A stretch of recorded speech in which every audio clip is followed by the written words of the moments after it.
ایک یہ تمام کتب تاریخ کے اندر یہ واقعات موجود ہیں، اور اکثر مورخین اہل سنت ہیں، شیعہ مورخین نے نہیں لکھی یہ باتیں، اہل سنت کی تاریخ میں یہ نقطے اور یہ مطالب موجود ہیں۔ زیادہ تر جس شخص نے ان حالات کو ذکر کیا ہے وہ ابن سعد ہے، مورخ، اس کی کتاب ہے طبقات، اس نے مفصل تاریخ ذکر کی ہے، اور ظاہر وہ شیعہ نہیں ہیں ابن سعد۔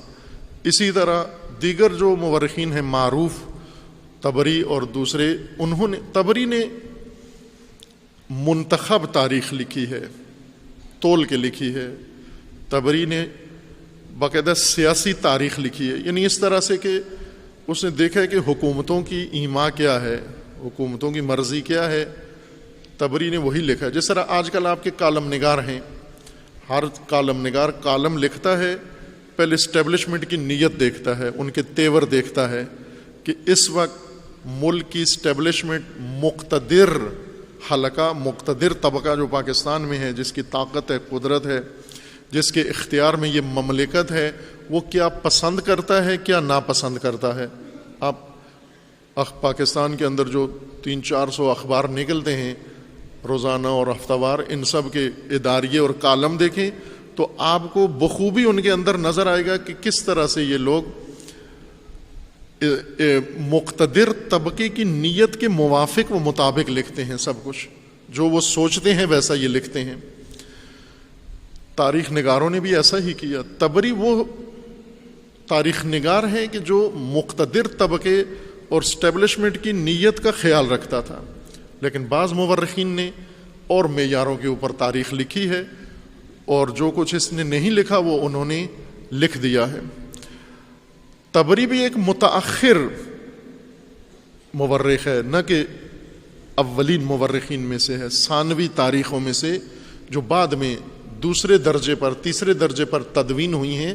ان میں سے ہے۔ اس سے پہلے طبقہ مورخین یا 2 طبقے مورخین کے اور گزر چکے ہیں طبری سے، اس نے سب کچھ ان سے نقل کیا ہے۔ انہوں نے اپنی تواریخ کے اندر یہ واقعات درج کیے ہیں، اور ان واقعات میں ایک کتاب ہے اردو میں، مجھے نہیں گمان کہ اس کا ترجمہ ہوا ہو، لیکن بہت لازمی کتاب ہے اس کو پڑھنا۔ وہ کتاب جو قدیمی ترین کتابوں میں سے ہے، اور تاریخ کے واقعات کو انہوں نے اگرچہ محتاط انداز میں لکھا ہے، لیکن پھر بھی درست لکھا ہے، جو کچھ لکھا ہے درست لکھا ہے، ہر چند سب کچھ انہوں نے بھی نہیں لکھا۔ اس کتاب کا نام ہے الغارات۔ الغارات کتاب ہے، جنہوں نے غارت، لوٹ مار اور یہ حالات لکھے ہیں کہ امیر المومنین کی حکومت کے زمانے میں، اور امیر المومنین کے مخالفین نے، اور جو طبقہ امیر المومنین کے خلاف محاذ بنا، خصوصاً بنو امیہ، یعنی یہ کتاب لے لیں کہ صرف بنو امیہ کے بارے میں ہے، کہ بنو امیہ نے جو لوٹ مار مچائی اپنے عہد حکومت میں اور امیر المومنین کے خلاف، اس کتاب کا نام ہی یہی رکھا، الغارات، یعنی لوٹ مار، بنو امیہ کی لوٹ مار۔ اور اس میں انہوں نے جزئی واقعات لکھے ہیں کہ کیا کرتے رہے ہیں یہ۔ اگر آپ کو میسر آئی یہ کتاب، اس کو اپنے کتاب خانے میں رکھیں اور پڑھیں، لیکن میرے علم میں نہیں ہے کہ اردو میں یہ ہے، یعنی اصل متن اس کا عربی ہے، فارسی میں ترجمہ شدہ ہے، اردو کا مجھے علم نہیں ہے۔ چونکہ معتبر کتاب ہے اور بنیادی کتاب ہے، احتمالاً ہونا چاہیے ترجمہ اس کا، کسی نے شاید کیا ہو، لیکن میرے علم میں نہیں ہے۔ بنو امیہ نے کیا کیا، کیسے حکومت کی، کیا رویہ تھا، کیا طرز تھی ان کی، وہ اس کے اندر دوسروں سے زیادہ، دوسری کتابوں سے زیادہ مفصل لکھا گیا ہے۔ اسی طرح کتاب جو مسعودی نے جو کتاب تدوین کی ہے، اس کے اندر بھی مورخ ہے، اس نے دوسروں سے بہتر لکھا ہے، اگرچہ سب کچھ نہیں لکھا لیکن دوسروں کی نسبت بہتر لکھا ہے۔ وہ جو اسٹیبلشمنٹ کے مقررین تھے اور محررین و مؤلفین اور کالم نگار اور تاریخ نگار، ان سے بہتر لکھا ہے، اس طرح سے نظر انداز نہیں کیا واقعات کو جس طرح انہوں نے کیا ہے۔ ان واقعات میں امیر شام کے زمانے کے واقعات موجود ہیں۔ میں ایک واقعہ اشارہ کرتا ہوں، وہ یہ ہے کہ راوی جو نقل کرتا ہے یہ واقعہ، اس نے لکھا ہے کہ میرا باپ امیر شام کا نظریاتی طور پر مخالف تھا، یعنی متفق نہیں تھا اس کے طور طریقوں سے، لیکن ذاتی دوستی تھی ان دونوں کے اندر۔ وہ بعض اوقات ہوتا ہے جیسے دو بھائی ایک گھر کے اندر، ایک سیاسی اور جماعت میں ہوتا ہے، دوسرا اور سیاسی جماعت میں ہوتا ہے، لیکن ہیں دونوں بھائی ہیں، سگے بھائی ہیں، باقی تمام امور میں، نجی زندگی میں اور اپنی خاندانی زندگی میں یہ بھائی ہیں، لیکن سیاست میں الگ الگ بیٹھے ہیں۔ اسی طرح دو دوست بھی ہیں، دو دوست بعض اوقات سیاسی نظریہ الگ الگ ہوتا ہے لیکن باقی امور میں دوستی ہوتی ہے۔ یہ شخص لکھتا ہے کہ میرا باپ امیر شام کا ذاتی نجی دوست تھا، نظریاتی نہیں تھا، اور کبھی کبھار ملتا بھی تھا جا کر، اور جب یہ ملتا تو امیر شام کو بڑی خوشی ہوتی،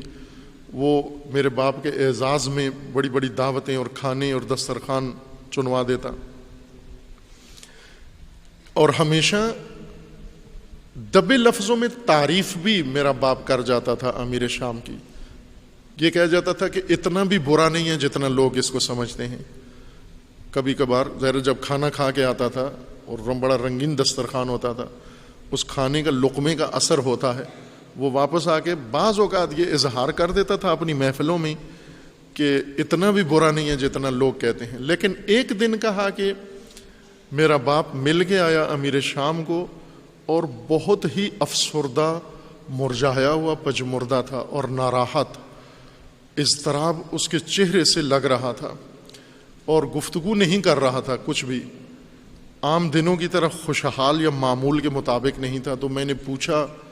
کہ کیا ہوا، آج زیادہ افسردہ ہو؟ تو کہنے لگا کہ یہ شخص امیر شام اس سے کہیں زیادہ برا ہے جو لوگ سمجھتے ہیں۔ پہلے یہ کہتا تھا کہ اتنا بھی برا نہیں ہے جتنا لوگ سمجھتے ہیں، اور آج یہ کہا کہ اس سے کہیں برا ہے جتنا لوگ سمجھتے ہیں۔ تو کہا، میں نے پوچھا کہ کیا ہوا، آج کیا اتفاق ہوا، کیا بات ہوئی کہ آج لہجہ آپ کا بدلا ہوا ہے، رنگ بھی بدلا ہوا ہے، انداز بھی آپ کا بدلا ہوا ہے، کیا بات ہوئی آپ دونوں دوستوں کے درمیان؟ آپ میں تو بڑی گہری دوستی تھی، آپ تو ہم نوالا ہو، ہم پیالہ ہو، دونوں شروع سے بچپن سے ایک دوسرے کو جانتے ہو۔ کہا کہ آج اس نے ایک بات کی ہے جس نے مجھے سارے طبق روشن کر دیے ہیں، مجھ پر سب کچھ کھل گیا ہے، بات واضح ہو گئی ہے۔ کہا کیا بات کی ہے؟ کہا جب میں نے بیٹھا تو میں نے اسے بتایا کہ اب تو اقتدار میں ہے، مضبوط ہے، تیرے مقابلے میں کوئی اور طاقت نہیں ہے، اور یہ بنو ہاشم جو تیرے مقابلے میں ہے، تو نے اب ان کو اتنا ضعیف اور کمزور کر دیا ہے کہ یہ اب کوئی رد عمل دکھانے کے قابل نہیں ہے تیرے مقابلے میں، اور یہ جو روز ان کے اوپر ظلم و ستم تو بڑھا رہا ہے اور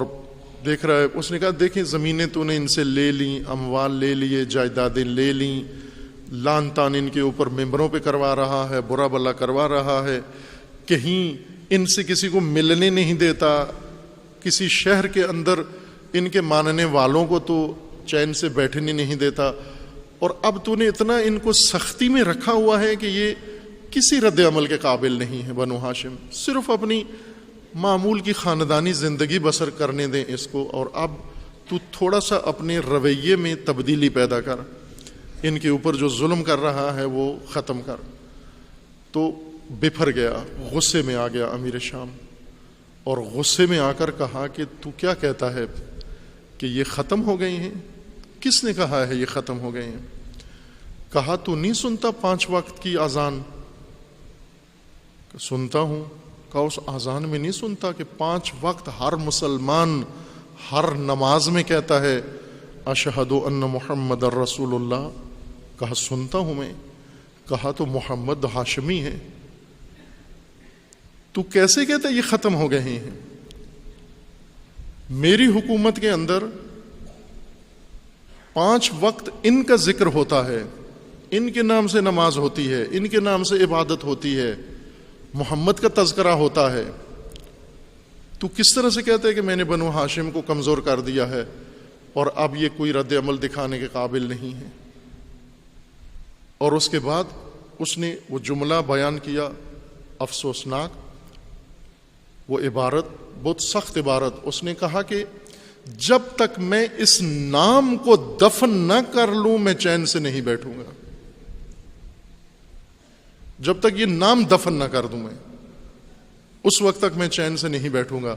کہا یہ جملہ سن کے میں اٹھ کے آ گیا اور اس وقت سے میرے ذہن میں آ گیا کہ یہ کہیں زیادہ برا انسان ہے جتنا اس کی شہرت ہے، یہ لوگوں کے اندر جتنا